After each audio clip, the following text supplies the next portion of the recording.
Hello, student. I am Dr. Shafali Jain, Assistant Professor at Thankar Mahavir University. Today, student, we discuss about what is the difference between microeconomics and macroeconomics.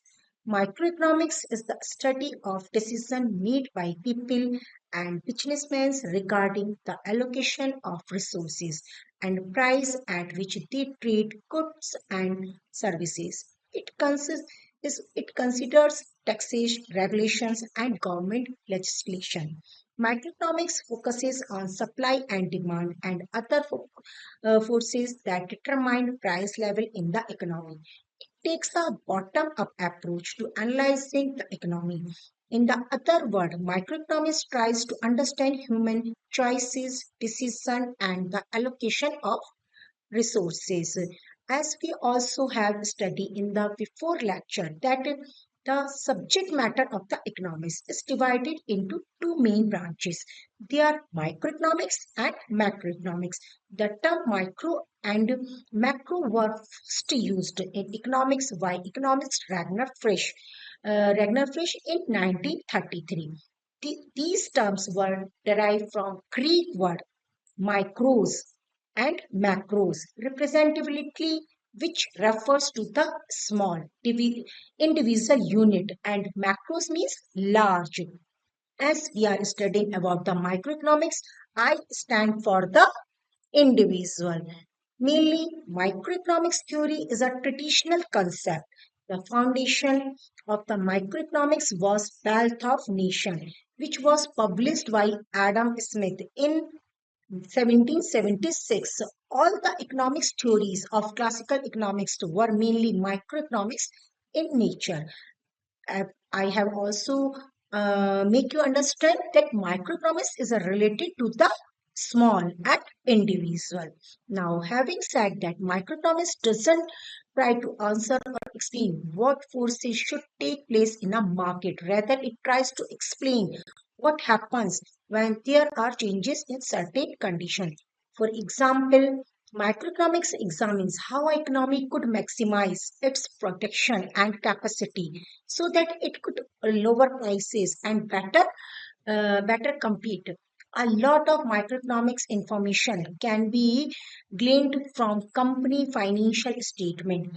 Microeconomics mainly all the economics theories of classical economics were mainly microeconomics in nature. The famous economists of this period were Adam Smith and his followers J.V. Say, P. Gu, J.S. Mill, David Ricardo, as well as Alfred Marshall, etc. These economists are the pillar of the classicism. The terms micro is derived from the Greek word, as I also explained you, micros, which refers to small. Thus, microeconomics deals with the analysis of small individual units of the economy, such as individual consumer, individual farms, and small groups of individual units like various industry and market. And Adam Smith is considered the father of microeconomics, who is also the father of economics. According to Smith's philosophy of free market, microeconomics is based on the assumptions of the free market. They consider that the government should be minimum government intervention and taxation in the free market.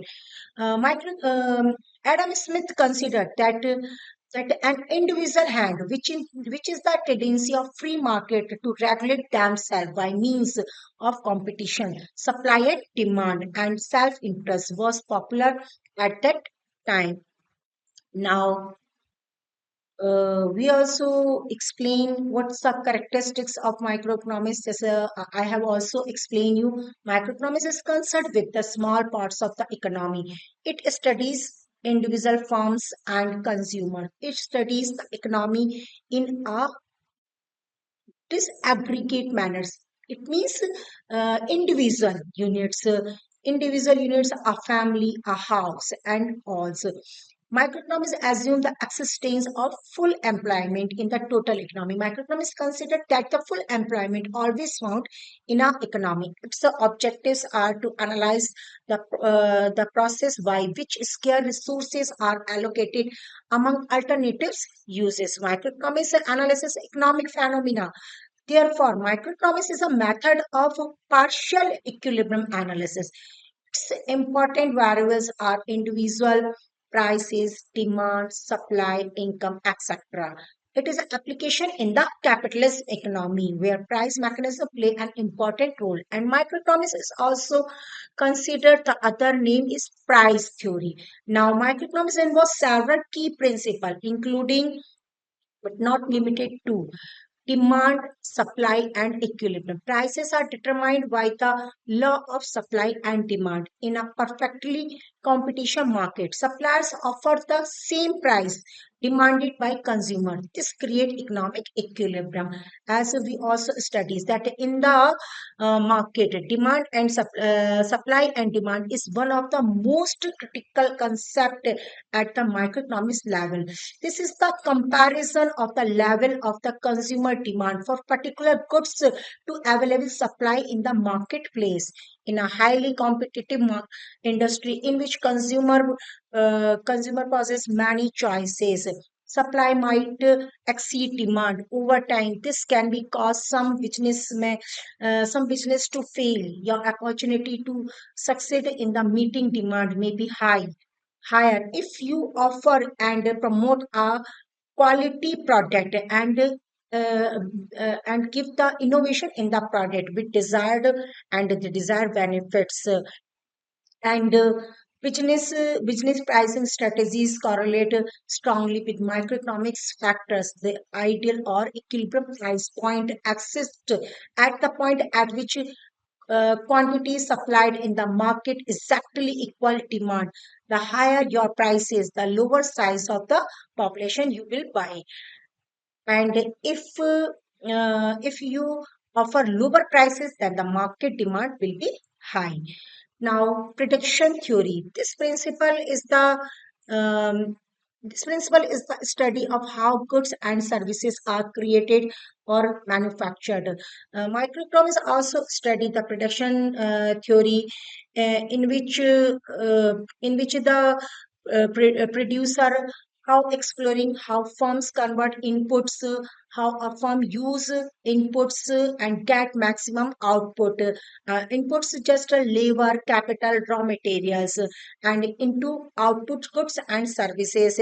Investigation the cost of the production and how they influence a firm's decision on output level and pricing, studying markets where many firms sell identical products and no perfect in the perfect competition, um, and no single firm can influence the market prices because the prices is influenced with the demand and supply of the market, and demand and supply determine the price. Just like a monopoly examining market where a single firms control the entire supply of a good or services and can influence the market price.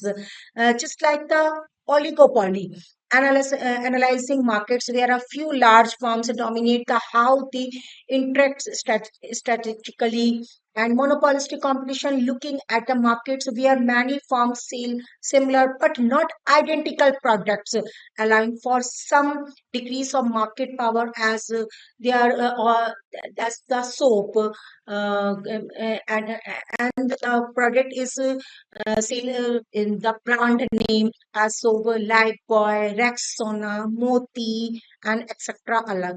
etc. Cost of production, according to this theory, price of goods or services is determined by the cost of the resources using during production. uh, in the microeconomics, cost play a very important role. Every producer wants every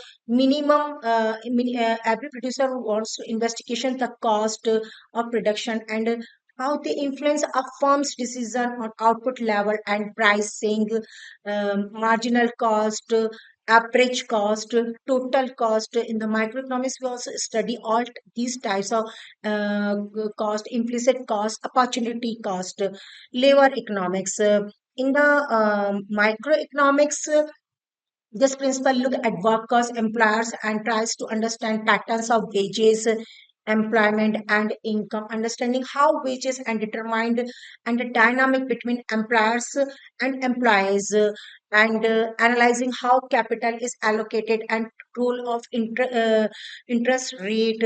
Studying the factor influencing the rent and the use of land. Just like microeconomics also studies the welfare economics, efficiency, how resources can be allocated to maximum total social welfare, equity, evaluating the fairness of the distribution of resources and income, and also studying goods and public goods and private goods, studying goods and are non-exploitable and non-revival, and how they are provided, and the society can get some maximum satisfaction and beneficial. These rules, as I have also explained the meaning, I think you have to totally understood what is microeconomics, what is the characteristics of the microeconomics, and what several principles include in the microeconomics. The rule in microeconomics flow from a set of different laws and theorems. And now we are on the other hand, now we are studying the macroeconomics. As I always say you that microeconomics, on the other hand, we study of the in now I have also studies about the microeconomics. Now we study because microeconomics and macroeconomics are two branches of the economics. On the other hand, studies the behavior of a country and how its policies impact the economy as a whole. It analyzes entire industries and economics rather than individual or specific companies. It means studies and economics overall performance and behavior, focusing on factors like economic growth, unemployment, inflation, and government policies. It also macroeconomics donates the comprehensive view or a big picture perspective of the whole economic picture. In macroeconomics, the focus is on aggregate economic variables such as total output, gross domestic product or GDP, total employment, aggregate price level, inflation, and all overall level of economic activities in a state of examining individual markets or firms. Macroeconomics analyzes the behavior of the entire economy.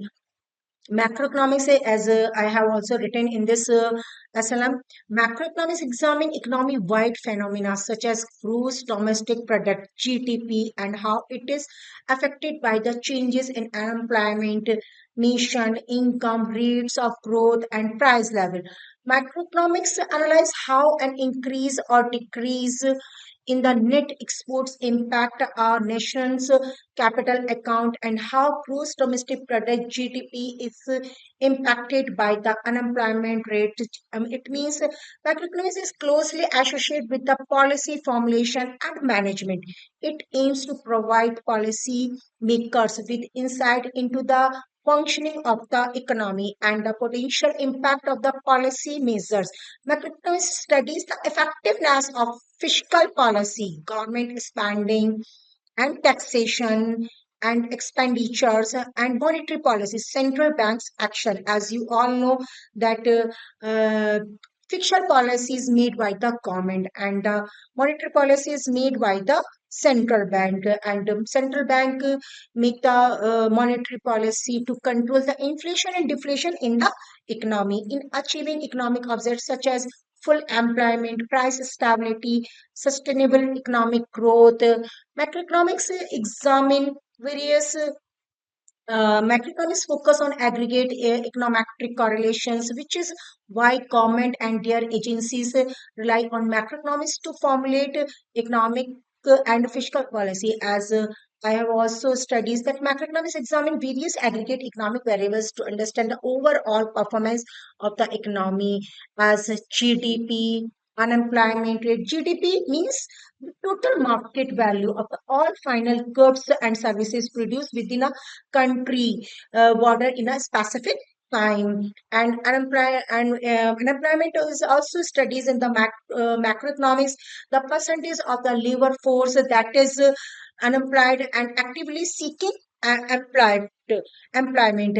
Just like it, inflation rate is also studies in the macroeconomics, the rate at which the general level of prices for goods and services is rising over time. It's just like aggregate demands and supply, the total demands for goods and services in an economy and the total supply of goods and services respectively. Just like microeconomists often use simplified model to analyze the relationship between different macroeconomics variables. Those models such as aggregate demand, aggregate supply model, the Keynesian cross model, ISLM model provide frameworks for understanding how changes in the one variables affect the other and how various policy measures impact the economy. Macroeconomics not study on the not study on the national, it's also study the international perspective. Macroeconomics also consider the global context and international economy. It examines factors such as international trade, exchange rate, capital flows, and global economic interdependencies. Global events and development can have significant implications for a country's macroeconomics perform, making is essential to analyze international dimension. And macroeconomics is also study the dynamic nature. The economy is dynamic and are subject to fluctuations over time. Macroeconomics seeks to understand the causes of the economic fluctuation, such as business cycle, characterized by periods of expansion and contractions. It explores the factor driving economic growth as well as the causes of recession, depressions, aiming to develop policies to stabilize the economy and promote long-term prosperities. The nature of macroeconomics around analyzing the economy as a whole, understanding the relationship between aggregate economic variables, formulating uh, policies to achieve macroeconomics objectives such as stable price, full employment, sustainable growth. It provides a framework for comprehensively managing the overall performance of a country. So I think you have totally understood what is the microeconomics and what is the macroeconomics. Now with the help of this chart, we see the difference between microeconomics and macroeconomics. Uh, Definition: microeconomics is the study of economic action of individual and a small group of individual. I have also studied with you that microeconomics is taken the Greek word micros. It means small. It means it studies the individual, individual unit, a family, a farm, a industry. Okay. Just like a macroeconomics studies the economy as a whole, not a single unit, but combination of the whole. I have also that macroeconomics examine the total economy, overall the economy. It is also studied not only national, it also studied international level. Next, particular households, farms, and industry. In the microeconomics, as I have also explained you, that particular household, farms, and industries comes in the microeconomics. And in the macroeconomics, national income, general price level, national output, unemployment, and the poverty. All issues are considered in the macroeconomics. The objective of the microeconomics on demand side is to maximize utility, whereas on the study side is to maximize profit at the minimum cost. Microeconomics is related to the consumer uh, consumer and production producer equilibrium. So microeconomics also study that the desires are unlimited and the resources are limited. How the man takes the choose place within the unlimited desires, and how the demand side is maximum, how the consumer gets the maximum utility to use the product. Just like a supply side also help the consumer how he can minimum the cost and get maximum profit. Just like a full employment in the macroeconomics, full employment, how economy, it is the main objective of an economy. Full employment, price stability, economic growth, and favorable balance of payment. Macroeconomics also studies all these variables, how economy can with the help of the policies, monetary policies and fiscal policies, how economy can get full employment, price stability, economic growth, balance of trade, balance of payment, etc. Basic microeconomics price mechanism which operates with the help of demand and supply forces. Microeconomics mostly focus on the price because it is also known the other name price theory. And in the microeconomics is also help to determine the price, particular goods price with the help of the demand and supply forces. Just like macroeconomics, national income, output, employment, which are determined by the aggregate demand and aggregate supply. Macroeconomics is also known the other name income and employment theory. And in this macroeconomics, we study national income, output, employment, which are determined by the aggregate. As you know, I have also explained you that macroeconomics studies aggregate demand, aggregate supply, and the whole economy. Now, rational behavior of the individual. In the microeconomics, we study the rational behavior of the individual because microeconomics also takes focus how a man can choices within and give the priority his unlimited desires and choose which desire should be complete firstly and secondly, and mm, give it a place which desire should be completely first, because the resources are limited and the desires are unlimited, and one desire is finished, the other desires is rises. So macroeconomics consider that human being is a rational and he can also take the place choose. Now, just like a macroeconomics, aggregate volume of output of an economy and extent to which its resources are employed, how economy can develop, how economy can get maximum welfare, satisfaction, and how economy can get a general price level.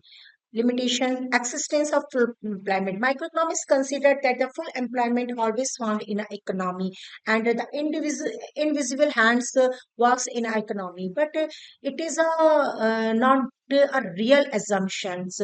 It's always considered the full employment found in an economy, while never full employment is found in an economy. Involvement of fallacy of composition, which doesn't prove true.